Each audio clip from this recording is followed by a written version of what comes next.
बिस्मिल्लाहिर्रहमानिर्रहीम। हज़रत इदरीस अलैहिस्सलाम और मलकुल मौत। एक दफ़ा मलकुल मौत ने अल्लाह तबारक व तआला से हज़रत इदरीस अलैहिस्सलाम को सलाम करने और इनसे मुलाकात करने की इजाज़त मांगी। जब मलकुल मौत हज़रत इदरीस अलैहिस्सलाम के पास आए और कहा, मैं चाहता हूँ कि आपके साथ रहूँ, तो हज़रत इदरीस अलैहिस्सलाम ने मंजूर फरमाया और वो एक दूसरे के रफ़ीक हो गए और वो मुद्दतों तक साथ रहे। इसी तरह चंद रोज़ गुजरे, यहाँ तक कि एक रोज़ वो अंगूर के एक बाग और भेड़ों के एक गोल के पास से गुजरे।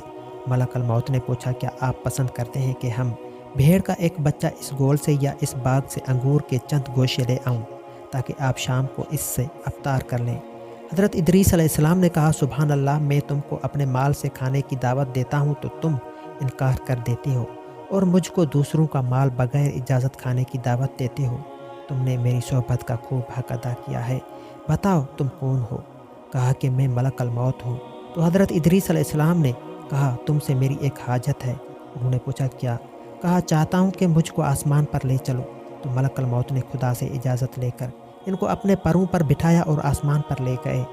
फिर हज़रत इदरीस अलैहिस्सलाम ने फरमाया कि मेरी एक दूसरी हाजत भी है। पूछा, वो क्या? फरमाया, मैंने सुना है कि मौत बहुत सख्त है। मैं चाहता हूँ कि इसका कुछ मज़ा भी चखूँ ताकि समझूं कि वैसी ही है जैसा कि मैंने सुना है। मलकुल मौत ने खुदा से इजाज़त ली।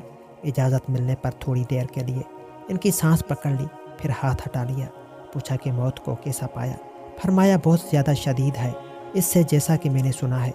फिर फरमाया, एक और हाजत भी है, मुझे जहन्नम की आग दिखा दो।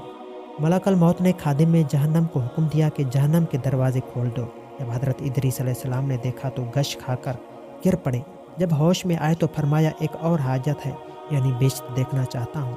मलकुल मौत ने बिश्त के खादिम से इजाज़त ली और इदरीस अलैहिस्सलाम बिश्त में दाखिल हो गए और फरमाया, ए मलकुल मौत, अब मैं यहाँ से बाहर ना आऊँगा, क्योंकि खुदा ने फरमाया है कि हर नफ्स को मौत का जायका चखना है और मैंने चख लिया। फरमाया गया कि तुम में से कोई ऐसा नहीं है जो जहन्नम के पास वार्द ना हो और मैं वार्द हो चुका।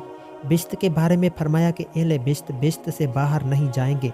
और इसी तरह हज़रत इदरीस अलैहिस्सलाम जन्नत में रह गए और अभी तक जन्नत में ही मौजूद हैं।